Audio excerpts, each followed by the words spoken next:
Israel ಮತ್ತು Iran ಮಧ್ಯೆ ನಡೆಯುತ್ತಿರುವ ಯುದ್ಧಕ್ಕೆ ಎಐಸಿಸಿ ಅಧ್ಯಕ್ಷ ಮಲ್ಲಿಕಾರ್ಜುನ ಖರ್ಗೆ ಆತಂಕ ವ್ಯಕ್ತಪಡಿಸಿದ್ದಾರೆ.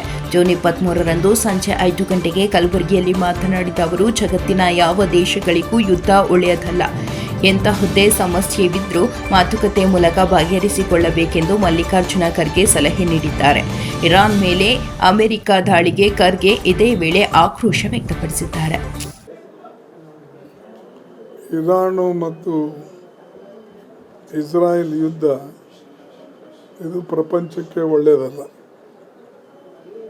ಮತ್ತು ಯಾವುದೇ ಒಂದು ದೇಶ ಸಾವರೇನ್ ಕಂಟ್ರಿ ಅದರ ಮೇಲೆ ಯಾರೇ ದಾಳಿ ಮಾಡಿದ್ರೂ ತಪ್ಪು. ಅದು ಟ್ರಂಪ್ ಇರ್ಬೋದು ಅಥವಾ ಬೇರೆ ದೇಶನೇ ಇರ್ಬೋದು. ನಮ್ಮ UN ಒಂದು ರೂಲ್ಸ್ ಪ್ರಕಾರ ಪ್ರಪಂಚದ ಏನು ಒಂದು ಎಲ್ಲ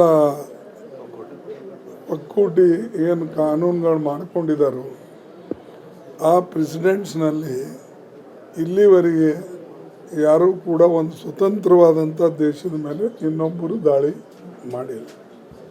ಇನ್ನೊಬ್ಬರು ದಾಳಿ ಮಾಡಿದ್ರೆ ಅದು ತಪ್ಪು. ಇರಾನ್ ಅದು ಇಂಡಿಪೆಂಡೆಂಟ್ ಕಂಟ್ರಿ ಇದೆ. ಅವರಾಗಿ ಯಾರು ದಾಳಿ ಮಾಡಿದ್ರು ಅವ್ರ ಮಧ್ಯೆ ಮತ್ತು ಇಸ್ರಾಯೇಲ್ ಮಧ್ಯೆ ಅದು ನಡೆದಿತ್ತು. ಅದಕ್ಕೆ ನಮಗೆ ಅದರ ಬಗ್ಗೆ ಅಸಮಾಧಾನ ಇದೆ ಮತ್ತು ಇರಾನಿಗೂ ನಾವು ಯಾವಾಗಲೂ ಹಿಂದೆ ನಮ್ಮ ಈಗ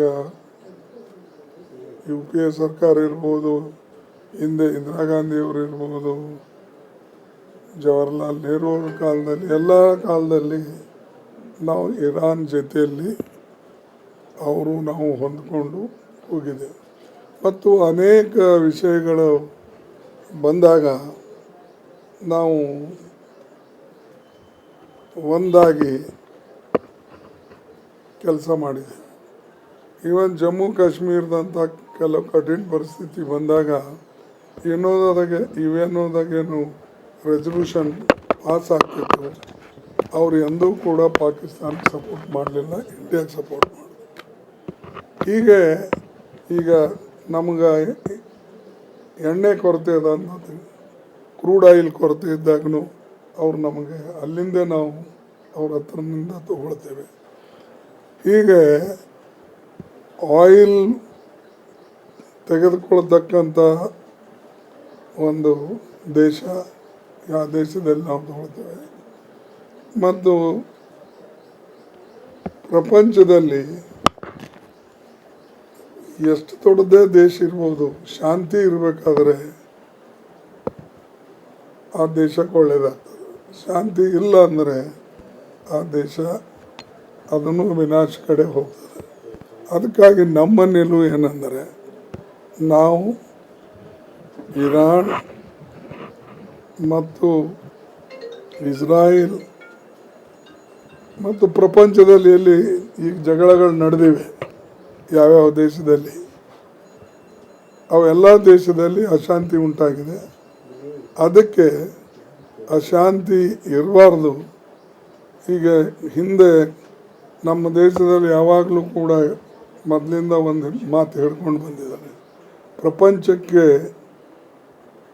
ಬುದ್ಧ ಬೇಕು, ಯುದ್ಧ ಬೇಡ ಅಂತ. ಇದೆಲ್ಲ ನೀವೆಲ್ಲ ಕೇಳಿರಿ, ನೋಡಿದ್ರಿ.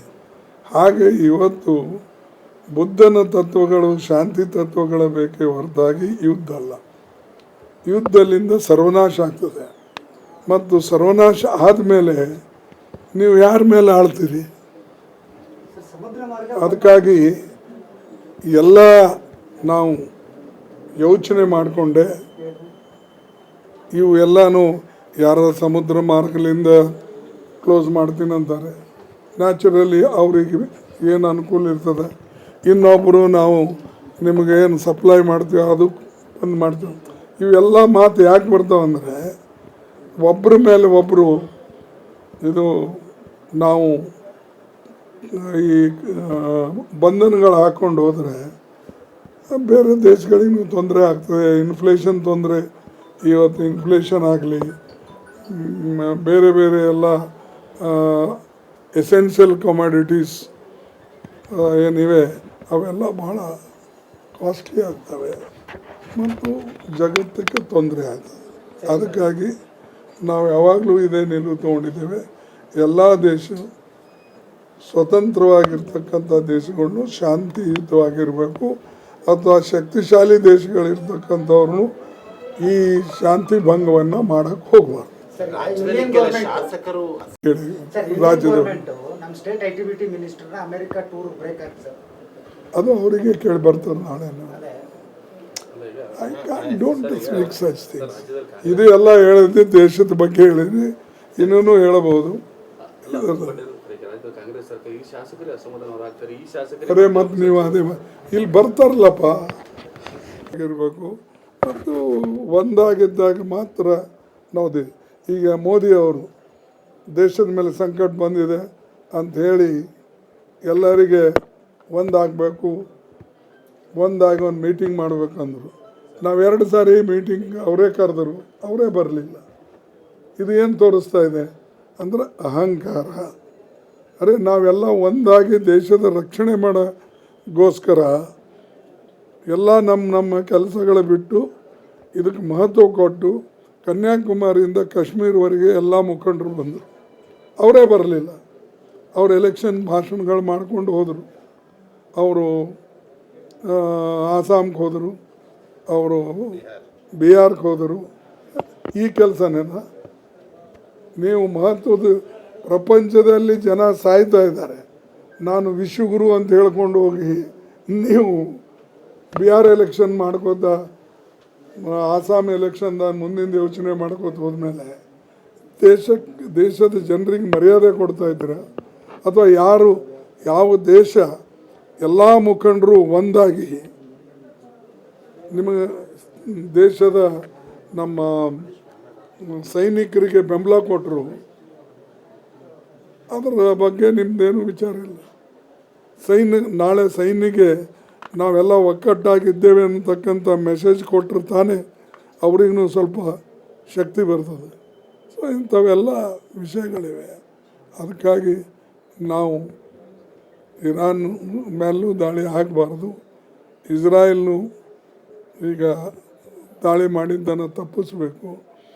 ಮತ್ತು ಅಮೇರಿಕ ಇರಲಿ, ಬೇರೆ ದೇಶಗಳೇ ಇರಲಿ, ಅವರು ಎಲ್ಲರೂ ಕೂಡ ಶಾಂತಿ ಸ್ಥಾಪನೆ ಹೇಗೆ ಮಾಡಬೇಕು, ಮಾತುಕತೆ ನಡೆಸಬೇಕು, ಮಾತುಕತೆಯಿಂದ ಇದು ಜಗಳಗಳನ್ನು ಬಗೆಹರಿಸ್ಕೊಳ್ಬೇಕೇ ಹೊರತಾಗಿ ಯುದ್ಧದಿಂದ ಅಲ್ಲ ಅಂತ ಮಾತಾಡ್ತಾರೆ.